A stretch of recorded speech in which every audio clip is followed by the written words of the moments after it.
Alex. Bonjour, Ouais! entendez-vous? Mais on va super bien ici. On est au bord de la piscine, on a vu sur la tour Eiffel. La vie est belle, la vie est belle. Est-ce que c'est pareil chez vous, Excellent. Alex? Quasiment. Je suis à l'autre bout de Paris, mais c'est quasiment Il paraît pareil. qu'il fait très Mais juste pas mauvais la dans vue, je l'autre bout de pense. Paris, hein. Moi, c'est ce qu'on m'a dit. Il y avait des congères de neige, des loups, enfin, un truc horrible. Alors, vous êtes principal digital Catalyst. C'est pas banal, ça, comme job title. Catalyst, ça, Et ça oui, fait rêver un petit peu, hein, quand même. et oui, mais c'est l'ADN de DC Consultants. On est des catalyseurs digitaux. Oh, bah alors, Donc voilà, je il rêve, je faut incarner frétille ces valeurs. d'impatience d'en savoir plus. Dès que les petites slides sont prêtes, hop, je vous laisse libre champ. À vous, Parfait. En tout Alex. cas, merci de nous accueillir, Philippe. Euh, alors, on va pouvoir faire le lien entre justement la tech et l'organisation. Et en vous écoutant depuis ce matin avec la richesse de tous ces contenus, j'ai pensé à une citation qu'utilisait beaucoup mon grand-père qui était capitaine de pêche. En fait, un bateau est plus en sécurité au port, mais c'est pas pour ça qu'il est conçu. Et en fait, si on passe à la slide suivante, justement, ça va me permettre de faire le lien et de penser au comité exécutif, au comité de direction cette année qui ont dû vraiment affronter plusieurs tempêtes depuis le début de l'année. Et en fait, voilà, on peut se rendre compte que le management des portefeuilles de projets en 2020 a été d'une difficulté absolue. Moi, c'est ce que je constate au sein de nos clients. Pourquoi dans ce nouveau monde in-Covid, il a fallu adapter euh, les portefeuilles projets quasiment du jour au lendemain, adapter la manière de travailler, donc, tout en manageant à distance des équipiers.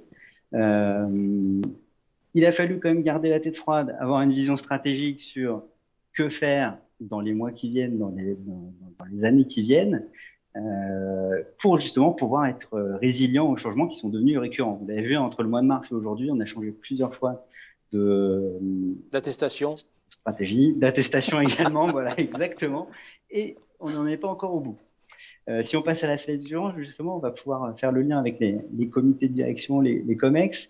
Les difficultés que vous pouvez rencontrer, que nous, on croise dans les comités exécutifs, en fait, la première, c'est que planifier un portefeuille projet à l'année est devenu impossible. Alors, c'était pas forcément, d'ailleurs, le cas dès cette année, mais ça a été vraiment le révélateur dans certains cas. Il faut toujours passer de l'approche projet à l'approche produit. Ça, on y vient en général avec l'agilité. Et on se rend compte que gérer la demande est devenu vraiment un enjeu crucial, voilà, qu'elle soit à la hausse ou à la baisse. Alors, du coup, On Alex, a les deux cas. ça m'apporte une question assez concrète. Par quels axes et par quelles actions peut-on travailler pour aller plus loin et plus vite? Alors, oui, par rapport à ça, on a quelques actions, nous, ce qu'on propose. D'ailleurs, on avait quelques éléments sur les slides, mais Oui, c'est pas oui, très grave. Régie, Euh, c'est Régie, pas très. Ce qu'on pour propose, remettre les slides, il s'il y vous a plaît. trois grands axes. Le premier, c'est de mettre en place vraiment une agilité managériale positive. On est dans un monde où on gère des équipes à distance. Il faut amener l'énergie, il faut continuer à donner de la motivation, voire l'amener justement. Et par rapport à ça, on propose beaucoup de formations et de coaching des managers sur le framework management 3.0. D'ailleurs, on a parlé ce matin en breakout room. L'autre axe, c'est de travailler sur les portfolios, justement, d'avoir une approche lean et agile avec les executives. Et justement, là-dessus, on a des sujets de travail sur l'agilité à l'échelle pour aller jusqu'au lean portfolio management.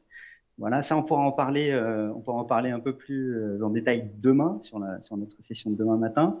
Et le troisième élément, c'est de former, d'accompagner les collaborateurs euh, pour justement amener cette motivation, cette envie d'apprendre et de donner le meilleur de soi-même. Et voilà, ça c'est ce qu'on propose. Notre vision, vous la voyez là. Comme je vous le disais au début, hein, on a une approche en quatre temps. Inspirer les personnes, les managers, les décideurs dans les entreprises, catalyser les transformations, donc faire en sorte que les transformations émergent au sein de vos organisations, et ensuite vous aider à délivrer vos produits, vos projets, vos solutions, et mesurer la transformation avec des KPI et voir si on a un ROI de tout ça. Alex, l'énergie, vous en avez. Hein. Johnny disait envie d'avoir envie. Vous, c'est envie d'inspirer, envie de catalyser, j'ai envie de dire. Envie de donner l'envie. Envie de donner l'envie. Merci, Johnny. Alex, on retrouve vos petits collaborateurs dans les breakout rooms dans une poignée de minutes. Merci, Alexis, Alex, et à bientôt. Merci. Au revoir. À bientôt. Au revoir.